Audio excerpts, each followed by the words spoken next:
Hello दोस्तों, आज हम जानेंगे कंस्ट्रक्शन स्टोर में मटेरियल कैसे मंगाया जाता है। मटेरियल मंगाने का विधि हम आपको बता दें। सबसे पहले तो स्टोर में चेक किया जाता है, कोई भी मटेरियल लेना है तो मटेरियल स्टोर में अवेलेबल है या नहीं है। अगर नहीं है तो उस डिपार्टमेंट के हेड ऑफ पर्सन को बोलेंगे कि आप एक इंडेंट डालिए। इंडेंट क्या होता है? इंडियन मटेरियल मंगाने का एक स्लिप होता है, जरिया होता है, जिससे आपको पता रहता है कि इस डिपार्टमेंट की ये रिक्वायर्ड क्वांटिटी रिक्वायर्ड था जिसको हमको मंगाना है।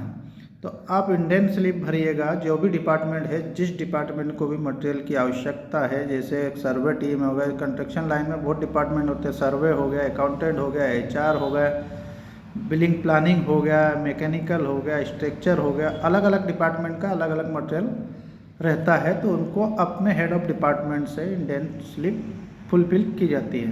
इंडियन स्लिप में क्या होता है? इंडियन स्लिप में सीरियल नंबर होता है, इंडियन स्लिप का कंपनी का नाम होता है, प्रोजेक्ट नेम होता है, कोड प्रोजेक्ट का कोड होता है।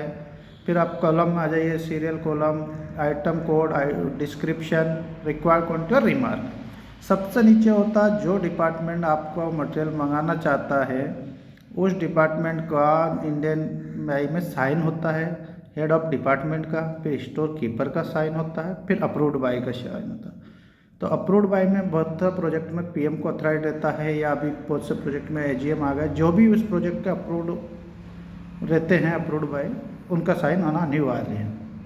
उसके बाद क्या होता है? इसके बाद आप स्टोर में जमा कीजिएगा। स्टोर डिपार्टमेंट का सीनियर पर्सन या परचेसर उसको देखेगा कि ये मटेरियल अपना कहाँ से आता है, उस कौन सा सप्लायर अपना ये मटेरियल देता है, कौन सा मटेरियल ये बल्क क्वांटिटी है तो इसको PO के HO के थ्रू मंगाया जाए, या अपने लोकल परचेस कर सकते हैं।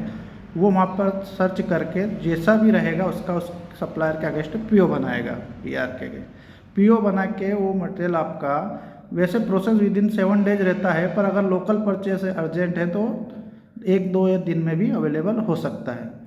आपका इंडियन बनाने के बाद पूरा काम स्टोर वाले का और परचेस वाले का रहता है।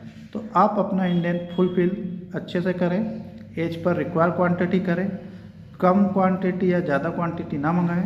कम मंगाने से भी आपका काम पेंडिंग रहेगा, और ज़्यादा मंगाने से भी अगर वो क्वांटिटी यूज नहीं होती तो कंपनी का पेमेंट उसमें फंसा रहता है, जिससे कहीं ना कहीं कंपनी को लॉस होता है। तो आप जब भी ये इंडियन बुक स्लिप भरें तो अपना एज पर रिक्वायर्ड ही भरें, ना कि अन्यथा ज़्यादा या कम भरें, जिससे आपको आने वाले समय में टाइम का भी बचत हो। कम भरेंगे तो आपको फिर मंगाना पड़ेगा, इससे आपका काम 1-2 दिन फिर पेंडिंग हो सकता है। तो एज पर प्लानिंग करके ही आप इंडियन भरें। थैंक यू, धन्यवाद।